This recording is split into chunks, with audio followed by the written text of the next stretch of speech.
Salut les gars, c'est Raformatic. Aujourd'hui, on va apprendre à flasher notre BIOS. Mais vous allez me dire, Raf, pourquoi il faut flasher le BIOS? Il y a plusieurs raisons pour flasher le BIOS. Déjà, il peut avoir plus de fonctionnalités, etc.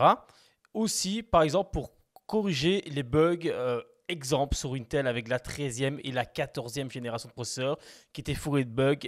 Et en mettant à jour le BIOS, on règle certains problèmes avec le microcode.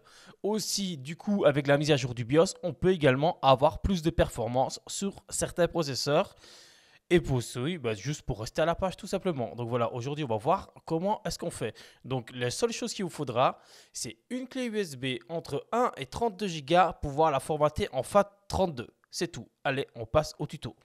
Du coup, après avoir préparé sa clé USB de minimum 1 Go et maximum 32 Go pour pouvoir faire du FAT32, ce qu'on va faire tout de suite, c'est l'insérer et directement la formater en FAT32 pour tout remettre à zéro. Pour être sûr, je vous rappelle que faire la mise à jour du BIOS, c'est dangereux, il faut vraiment tout respecter. Et je sais aussi qu'on peut prendre des clés USB de plus de 30 Go et les mettre en FAT32, mais je ne vous conseille pas de le faire tellement c'est une opération critique. Vous pouvez briquer votre carte mère.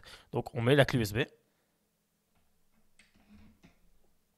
Hop, la mienne est bien reconnue, je l'avais déjà formatée, je l'ai déjà appelée, mais on va quand même faire clic droit dessus, hop, formater, hop, on sélectionne ici bien FAT32, vous lui donnez le nom que vous voulez, formatage rapide, ça c'est pas un souci, et on appuie sur démarrer. Et maintenant, on se retrouve sur le site du constructeur de la carte mère pour trouver ça. On fait nouvelle fenêtre. Hop, on prend une nouvelle fenêtre. Moi, personnellement, c'est une MSI Z490 ou 490 pour les Belges ou les Suisses Gang Me Plus. Puis voilà, en fait, vous tapez le nom de votre carte mère sur Google. Vous allez sur le lien de la marque. Faites bien attention que c'est bien le lien de la marque. On va, personnellement, ici, je crois que c'est support. Après, on a le BIOS ici. Du coup, on vient, on fait télécharger. Après, moi ici, je l'ai ici dans mes téléchargements. Je vais ici, je fais extraire tout, parce qu'évidemment, il faut extraire l'archive. Hop, voilà. Du coup, une fois l'archive téléchargée et décompressée, on va dedans dans l'archive décompressée. Hop, double-clic et on va ici, on fait soit de copier, soit de couper. Moi, je préfère couper, comme ça après, j'ai plus le fichier. Puis on va dans sa clé USB qu'on va juste de formater en FAT32 et on fait coller. On attend que ça se colle. Ok, c'est bon, c'est collé. Maintenant, on va passer avec ma carte de capture sur le deuxième PC et on va se retrouver dans le BIOS. Du coup, la façon la plus générique d'aller dans le BIOS, c'est de rester appuyé sur Shift, d'appuyer sur le logo Windows, puis redémarrer. Puis le PC va redémarrer. Une fois que vous êtes dans le menu là, vous allez dans Dépannage. Option avancée, changer les paramètres du microprogramme UEFI, puis redémarrer. Le PC va redémarrer dans le BIOS. Si vous êtes sur MSI, vous faites comme moi, mFlash. Sinon, vous cherchez où se trouve le truc de flash dans votre BIOS. Donc voilà, ça rentre dans le mode flash. Après, tout ce qu'il faut faire, c'est juste sélectionner le fichier dans votre clé USB.